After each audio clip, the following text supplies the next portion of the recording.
India के एक बहुत ही अनॉइंटेड प्रॉफिट साधु सुंदर सेल्वराज ने ये भविष्यवाणी की है कि एक और वायरस, एक और महामारी जो कोरोना वायरस से भी भयंकर होगी, इस दुनिया को हिला के रखने वाली है। उस महामारी के सामने कोरोना वायरस एक छोटा सा बच्चा दिखेगा। जिस तरह एक हॉर्नेट मक्खी के डंक मारने पर शरीर पर फोड़े हो जाते हैं, जलन होती है, उसी तरह जब ये महामारी आएगी तो लोगों के पूरे शरीर पर, खासकर मुंह और छाती पर फोड़े होंगे और पूरे शरीर में जलन और गर्मी होगी और शरीर का तापमान 100 डिग्री फ़ारेनहाइट से भी बढ़ जाएगा। प्रॉफिट ने बताया कि डॉक्टर्स और साइंटिस्ट इसकी कोई वैक्सीन, कोई दवा बना नहीं पाएंगे और इस वायरस से भारी गिनती में लोग मरेंगे। साधु जी ने कहा कि सरकारों ने बहुत अच्छा काम किया और अपने अपने देश में लॉकडाउन किए, पर जब ये अगला वायरस आएगा तो कोई प्रयास सफल ना होगा। 2020-2021 में बहुत बुरा समय आने वाला है। जो परमेश्वर की आज्ञाओं को मानते हैं और जो लोग जीवित परमेश्वर से डरते हैं, वही इस महामारी से बच पाएंगे। तो जो भविष्यवाणियाँ एक साधु का पहरावा पहने हुए प्रॉफिट ने की हैं, क्या हमें इसे गंभीरता से लेना चाहिए? मैं आपको बताना चाहता हूँ कि प्रॉफिट साधु सुंदर सेल्वराज एक बहुत ही अनॉइंटेड प्रॉफिट हैं, जिन्होंने ये कोई पहली भविष्यवाणी नहीं की, बल्कि ऐसी कई भविष्यवाणियाँ उन्होंने की हैं जो हमेशा पूरी हुई हैं। बाइबल में आमोस अध्याय 3 उसकी 7 में लिखा है कि प्रभु यहोवा अपने दास भविष्यद्वक्ताओं पर अपनी योजना प्रकट किए बिना कुछ भी ना करेगा। आज जो कुछ दुनिया में चल रहा है वो हमारे लिए कोई आश्चर्य की बात नहीं है, क्योंकि ये सब पहले से ही बाइबल में लिखा हुआ है। 2000 साल पहले ये वचन यीशु मसीह ने अपने चेलों को बताए थे कि अंत के दिनों में महामारियां होंगी, जाति पर जाति और राज्य पर राज्य चढ़ाई करेगा और जगह जगह अकाल पड़ेंगे और भूकंप होंगे। अप्रैल 2013 में फिलीपींस में एक प्रार्थना सभा के दौरान साधु जी ने भविष्यवाणी की थी कि फिलीपींस में भूकंप आने वाला है। परमेश्वर ने एक शक्तिशाली प्रचंड तूफान इस देश के लिए रखा है। परमेश्वर का क्रोध समर और लीट आइलैंड्स पर आएगा और ऐसा ही हुआ। 8 अक्टूबर 2013 को 7.2 मैग्नीट्यूड का भूकंप बोहोल आइलैंड में आया और नवंबर 2013 में टाइफून योलांडा यानी तूफान योलांडा ने फिलीपींस में हाहाकार मचा दिया। 11 करोड़ से भी ज्यादा लोग इसकी चपेट में आए और हजारों लोग बेघर हो गए। जब ये भविष्यवाणी की गई थी तब किसी न्यूज चैनल ने, किसी मीडिया वाले ने इस पर ध्यान नहीं दिया, पर जब भविष्यवाणी पूरी हुई तब मीडिया ने इस भविष्यवाणी को न्यूज पर दिखाना शुरू किया। पूरे फिलीपींस, सिंगापुर, चाइना, जापान और दुनिया भर के टीवी चैनल्स पर यही खबर चल रही थी कि एक इंडियन प्रॉफिट ने इस भयंकर तूफान के बारे पहले से ही भविष्यवाणी की थी। इस न्यूज को आप गूगल पर सर्च करके देख सकते हैं। 24 सितंबर 2010 को साधु जी ने एक और भविष्यवाणी की थी कि मैंने एक शक्तिशाली स्वर्गदूत को पैसिफिक ओशन पर खड़े देखा, जिसके हाथ में एक लंबी तलवार थी और उसके साथ सैकड़ों स्वर्गदूत थे जो एशिया की तरफ मुंह करके खड़े थे। जो 2004 में हुआ था वही फिर से होगा, यानी कि फिर से सुनामी आएगी। परमेश्वर से डरो, परमेश्वर के न्याय का समय आ चुका है। और ऐसा ही हुआ। 11 मार्च 2011 को इतिहास का 5वां बड़ा भूकंप जापान में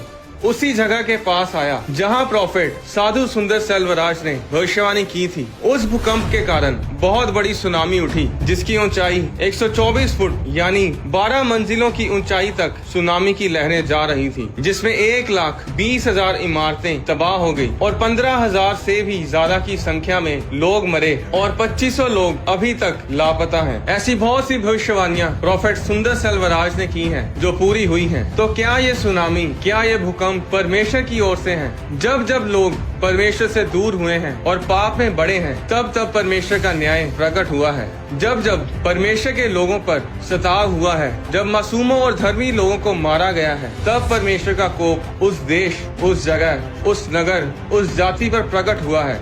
आज मीडिया अपना काम भूल चुका है।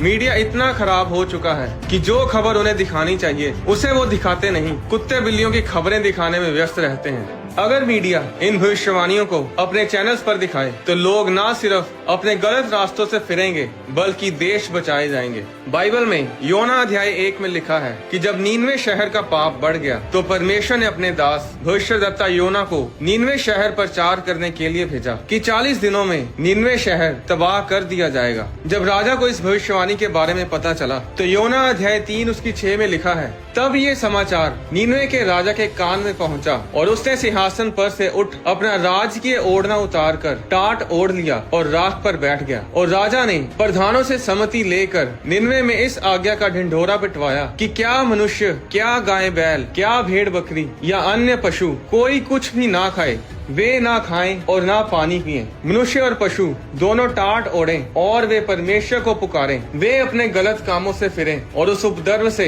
जो वे करते हैं पश्चाताप करें। संभव है परमेश्वर दया करे और अपनी इच्छा बदल दे और उसका भड़का हुआ कोप शांत हो जाए और हम नष्ट होने से बच जाएं। जब परमेश्वर ने उनके कामों को देखा कि वे गलत रास्तों से फिर रहे हैं, तब परमेश्वर ने अपनी इच्छा बदल दी और उसकी जो हानि करने की ठानी थी उसको ना किया। अगर वो राजा उस भविष्यवाणी को गंभीरता से ना लेता और उस भविष्यद्वक्ता पर विश्वास ना करता तो उसने तो खत्म होना ही था, साथ ही वो पूरा निन्वे शहर भी तबाह हो जाना था।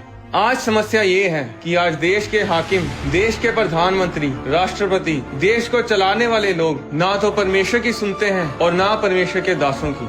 पुराने समय में जो राजा सफल थे, उनकी सफलता का राज यही था कि वो परमेश्वर के दासों की अगुवाई में चलते थे। जीवित परमेश्वर के भविष्यद्वक्ता राजा को बताते थे कि राजा, तुझे अब क्या करना है, परमेश्वर तुझसे क्या चाहता है, तुझे ये जंग कैसे लड़नी है, किसको मारना है और किसको छोड़ना है। और जब तक राजा उन परमेश्वर के भविष्यद्वक्ताओं की अगुवाई में चलते थे तब वो सफल होते थे। आज भी कुछ नहीं बदला है। अगर देश को चलाने वाले लोग जीवित परमेश्वर के भविष्यद्वक्ताओं की अगुवाई में चलेंगे तो देश धरती पर स्वर्ग जैसा होगा।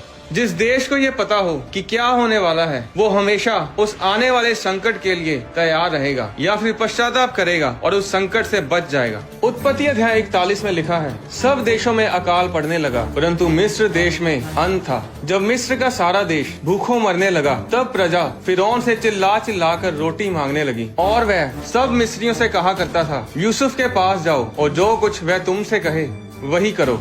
इसलिए जब अकाल सारी पृथ्वी पर फैल गया और मिस्र देश में अकाल का रूप भयंकर हो गया, तब यूसुफ सब भंडारों को खोल खोल के मिस्रियों के हाथ अन्न बेचने लगा। इसलिए सारी पृथ्वी के लोग मिस्र में अन्न मोल लेने के लिए यूसुफ के पास आने लगे, क्योंकि सारी पृथ्वी पर भयंकर अकाल था। अगर फिरौन के पास यूसुफ ना होता, अगर फिरौन यूसुफ की बातों पर विश्वास ना करता, तो ना तो फिरौन बच पाता और ना उसके लोग। आज देश को चलाने वाले लोगों को परमेश्वर के दासों की अगुवाई में चलने की जरूरत है, ताकि जब अकाल आए, जब महामारियां आए, तब देश नीचे की बजाय ऊपर जाए।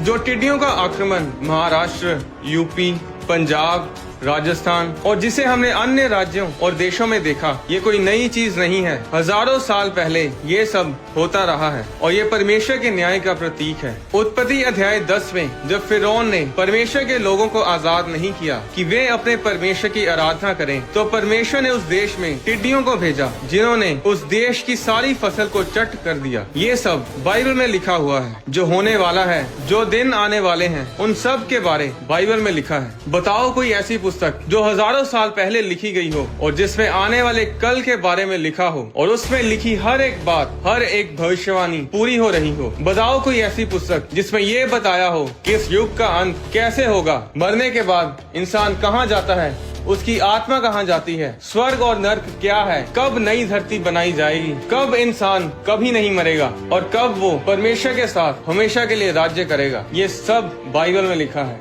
आने वाला समय बहुत बुरा है। भयंकर महामारियां, भूकंप, लड़ाई झगड़े, लोग खाने के लिए एक दूसरे को मारेंगे, इंसान एक दूसरे के मांस को खाएंगे। तब ऐसे संकट से कौन बच पाएगा? सिर्फ वही जो परमेश्वर की आज्ञाओं को मानते हैं, जो परमेश्वर के डर में अपने जीवन को व्यतीत करते हैं, जो पाप से दूर रहते हैं। अगर आप मसीह में नहीं हैं, अगर आप यीशु मसीह को नहीं जानते, अगर आप बाइबल को नहीं जानते और मेरी बातों को सुन रहे हैं, तो मैं आपको बताना चाहता हूँ कि सुरक्षा कहीं नहीं है। आज लोग कनाडा में भी वायरस से मर रहे हैं, अमेरिका में भी वायरस से मर रहे हैं। जब परमेश्वर का न्याय प्रकट होता है तो फिर कौन उसके कोप से बच सकता है? सुरक्षा अगर कहीं है तो वो सिर्फ यीशु मसीह में है।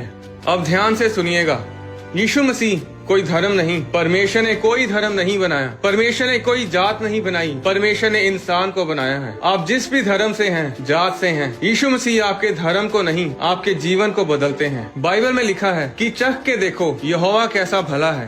परमेश्वर आप पर दबाव नहीं डालता कि आप उसके पीछे चलें, पर वो ये गारंटी जरूर लेता है कि अगर आप उसके पीछे चलें तो चाहे आप आग में से गुजरें या फिर पानी में से, ना तो आग आपको जला पाएगी, ना पानी आपको डुबा पाएगा। अगर आप यीशु मसीह को अपना उद्धारकर्ता ग्रहण करना चाहते हैं तो ये बहुत ही आसान है। मेरे साथ बोलें, परमेश्वर मैंने पाप किए हैं, मैं अपने पापों से तौबा करता हूँ कि मैं दोबारा पाप नहीं करूँगा। यीशु मसीह आप मेरे दिल में आए, मैं आपको अपना उद्धारकर्ता ग्रहण करता हूँ यीशु मसीह के नाम में, आमीन। अगर आप यीशु मसीह के बारे में जानना चाहते हैं, अगर आप जानना चाहते हैं कि आप असल में हैं कौन, आपको किसने बनाया, इस दुनिया को किसने बनाया, सूर्य, चंद्रमा, तारे, आकाश मंडल किसके हाथों की रचना है, तो इन सभी सवालों के जवाब आपको बाइबल में मिलेंगे। आपको बाइबल पढ़ने के लिए किसी रीति रिवाज की जरूरत नहीं। आप इंटरनेट पर ऑनलाइन बाइबल पढ़ सकते हैं। आप अपने फोन में बाइबल ऐप डाउनलोड करके भी बाइबल पढ़ सकते हैं। बाइबल इस दुनिया की सबसे ज्यादा पढ़ी जाने वाली पुस्तक है। एक गाल पे कोई थप्पड़ मारे तो दूसरा उसके आगे कर दो। ये सब आपने मुन्ना भाई की मूवी में देखा होगा कि ये महात्मा गांधी जी के शब्द हैं, पर असल में ये वचन बाइबल में लिखे हुए हैं। गांधी जी बाइबल को पढ़ते थे और बाइबल से ही ये ज्ञान उन्हें प्राप्त हुआ था। आपको बाइबल पढ़ने के लिए अपना धर्म बदलने की जरूरत नहीं। परमेश्वर का अनुग्रह आप सब पर बढ़ता जाए। आने वाली वीडियोस में मैं आपको बताऊंगा कि स्वर्ग के दरवाजे और खिड़कियां कहां पर हैं, स्वर्गदूत कितनी तेज उड़ते हैं। क्या आपका और मेरा कोई स्वर्गदूत है? अगर हमारा स्वर्गदूत है तो वो कैसा दिखाई देता है?